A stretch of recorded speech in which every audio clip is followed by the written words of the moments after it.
هذه المبادرة جاءت من سعادة الشيخة أمل بنت يوسف آل ثاني لحبها وشغفها بالفنون العربية والإسلامية وبشكل خاص للخط العربي.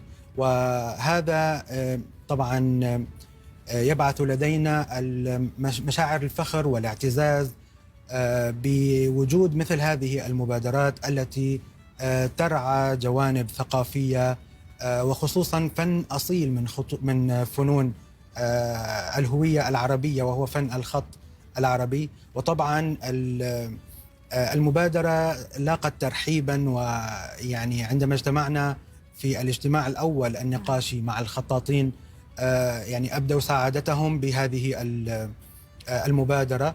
ولا يسعنا طبعا إلا دعم مثل هذه المبادرات الثقافية لنشر الوعي بالخط العربي كمكون أصيل من مكونات هويتنا الثقافية. نعم.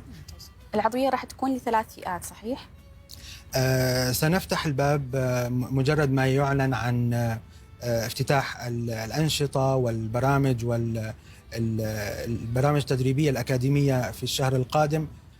سيكون متاح لجميع عشاق الخط العربي الانتساب لعضوية الأكاديمية بفئاتها الثلاثة. ممكن يكون متدرب يحضر الدورات ونصمم له البرنامج التعليمي على مدار سنة أو سنتين وفق رغبته وشغفه بهذا الخط.